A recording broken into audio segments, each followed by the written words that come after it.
picture this.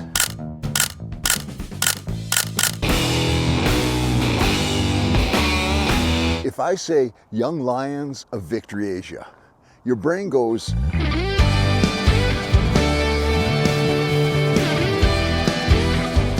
because your brain takes the words and forms a picture according to what you already know. Here's some more 5-word stories. As bold as a lion. How about the elephant in the room? Or how about a 1-word story like hallelujah? Or maybe it isn't even a word, like sheesh, which means that's dumb. Think of it this way.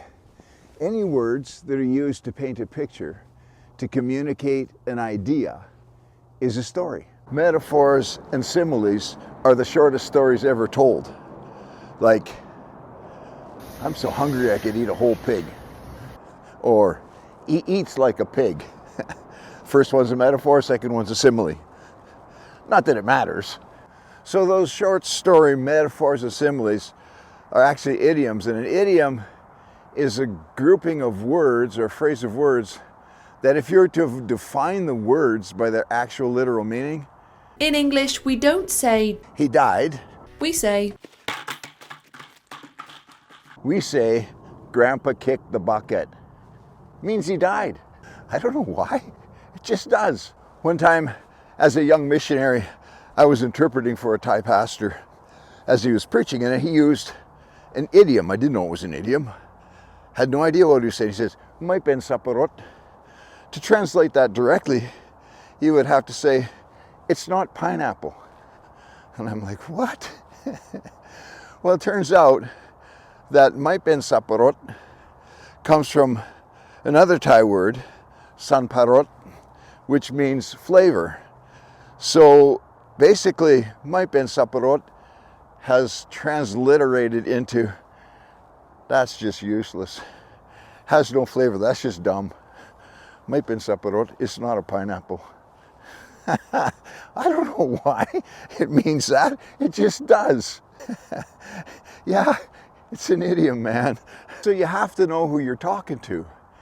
If I said Young Lions of Victory Asia to someone who didn't attend Summit 2025, they would have a harder time putting together the same clear picture that you do, those of you who attended. Young Lions of Victory Asia. Ho ho. John Albert says, "I am a warrior." Now there's a metaphor that conjures up a picture of the Apostle John in Myanmar, dressed as a warrior carrying a big sword.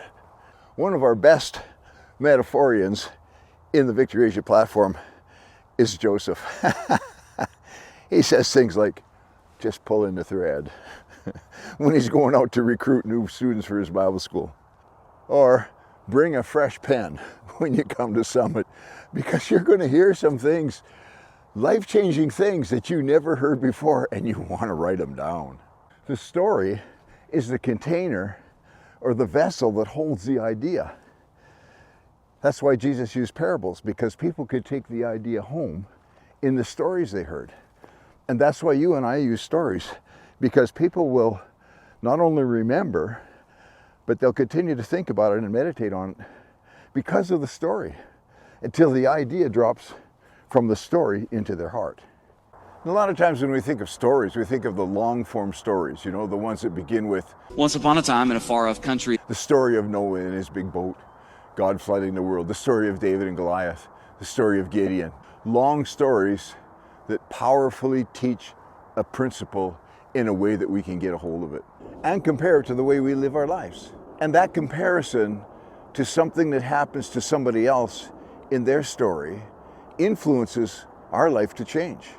Once upon a time, when our kids were probably young teenagers in the El Shaddai One home, so there's about 30 of them, I used to tell them Nasty Jack stories. You know, and I love when we were kids, we did go out sometimes, but my favorite memory was, you know, Friday night when you would just sit down and tell us all a story. Right. You know, we didn't have a movie night, so we just had story night, and you would tell stories about Nasty Jack. And, you know, it was a lot of fun, but what it was just time together spent hanging out, you know. So Yeah. The kids were enthralled with these stories, and maybe it's because we didn't have a TV, there was no competition, so whatever Dad said, that was the best you're going to get.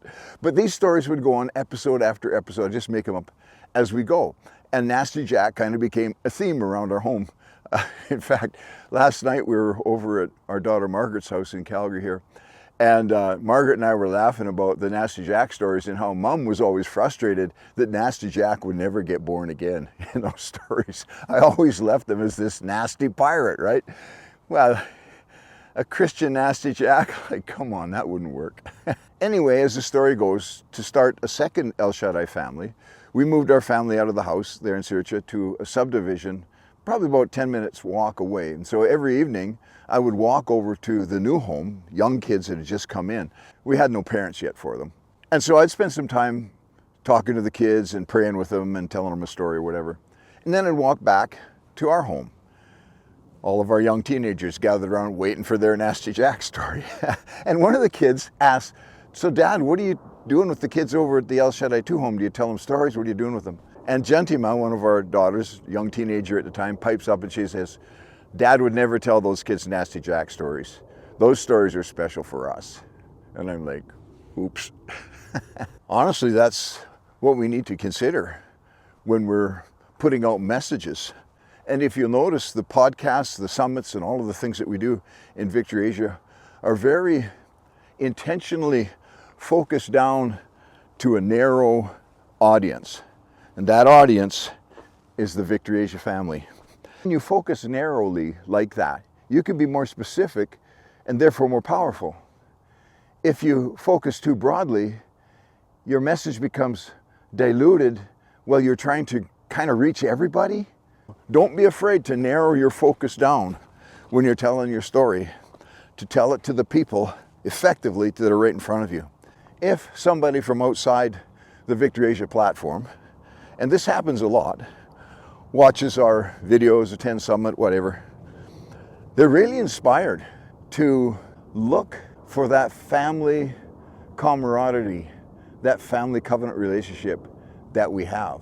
So you see how focusing your stories to a more narrow audience actually gives you a broader influence.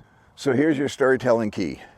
The story can be 1 word, 5 words, a long form story, whatever it is, but focus it down on the specific audience. Your influence will widen.